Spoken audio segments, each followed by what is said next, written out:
ഒരിക്കൽ ഗുരുവായൂർ അമ്പലത്തിന്റെ ഭണ്ഡാരത്തിൽ നിന്നും കുറച്ച് പണം കാണാതെ പോയ കഥയാണ് ഞാൻ നിങ്ങൾക്ക് ഇന്ന് പറഞ്ഞു തരാൻ പോകുന്നത്. അമ്പലത്തിലെ ഭണ്ഡാരത്തിൽ നിന്നും കുറച്ച് പണം കാണാതെ പോയിരിക്കണം. എത്ര നോക്കിയിട്ടും ദേവസ്വംകാർക്കും നാട്ടുകാർക്കും ഇതാരാണ് എടുത്തതെന്ന് മാത്രം കണ്ടുപിടിക്കാൻ സാധിച്ചില്ല.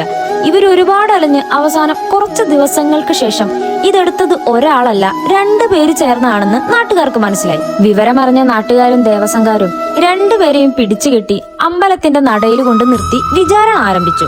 കട്ടത് ഭഗവാന്റെ മുതലല്ലേ, അതുകൊണ്ട് ഭഗവാന്റെ നടക്ക് ചുറ്റും 100 വട്ടം ഓടാനായിരുന്നു ശിക്ഷ വിധിച്ചത്. അങ്ങനെ 2 കള്ളന്മാരും കൂടെ ക്ഷേത്രത്തിന് ചുറ്റും ഓടാൻ തുടങ്ങി. നാട്ടുകാരും പൂജാരിമാരും ദേവസ്വംകാരും എല്ലാവരും നോക്കി നിൽക്കെ കള്ളന്മാരിങ്ങനെ ഓടാൻ തുടങ്ങി.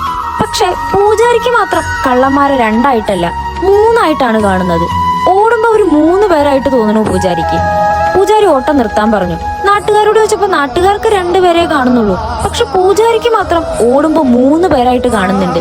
ഇതെന്ത് മറിമായോ എന്ന് പൂജാരിക്ക് മാത്രം മനസ്സിലായില്ല. കുറെ വട്ടം നോക്കുമ്പോഴും ഇത് തന്നെ ആവർത്തിച്ച് കണ്ടുകൊണ്ടിരുന്നു പൂജാരി. അങ്ങനെ ഓട്ടത്തിന്റെ ഇടയ്ക്ക് പൂജാരി അവരോട് അവിടെ നിൽക്കാൻ പറഞ്ഞിട്ട് നിങ്ങൾ ഈ മോഷ്ടിച്ച പണം എന്താണ് ചെയ്തതെന്ന് മറുചോദ്യമായിട്ട് പൂജാരി അവരോട് ചോദിച്ചു. അപ്പൊ അവര് പറഞ്ഞ ഉത്തരം, ഞങ്ങള് പണം ഭണ്ഡാരത്തിൽ നിന്നെടുത്ത് അതിന്റെ ഓഹരി ക്ഷേത്രത്തിൽ തന്നെ ഭഗവാന്റെ നടക്കി വെച്ചിട്ട് ബാക്കി കൊണ്ടാണ് പോയത്. അപ്പോഴാണ് പൂജാരിക്ക് കാര്യം മനസ്സിലാകുന്നത്. കട്ടമുതലിന്റെ ഒരു പങ്ക് ഭഗവാനും വാങ്ങിയിട്ടുണ്ട്. അതുകൊണ്ട് ശിക്ഷ നടപ്പിലാക്കുമ്പോ 2 പേരല്ല, പകരം 3 പേര്, ഭഗവാനടക്കം 3 പേര് ഓടണം. അതുകൊണ്ടാണ് ക്ഷേത്രത്തിന് ചുറ്റും ഭഗവാനടക്കം 3 പേര് ഓടിയതായിട്ട് ഉള്ളത് എന്നൊരു കഥ ഞാൻ ചെറുപ്പം തൊട്ടേ കേട്ട് വളർന്നിട്ടുള്ളതാണ്. ഇത്തരത്തിൽ ഒരുപാട് കഥകൾ ഗുരുവായൂർ അമ്പലത്തിനെ പറ്റിയും ഭഗവാൻ ശ്രീകൃഷ്ണനെ പറ്റിയും ഒക്കെ നമ്മൾ കേട്ടിട്ടുണ്ടാവും. ഇപ്പോഴത്തെ തലമുറയിലുള്ള കുട്ടികൾക്ക് നിങ്ങൾ പറഞ്ഞു കൊടുക്കേണ്ടതും ഇങ്ങനത്തെ കഥകളാണ്.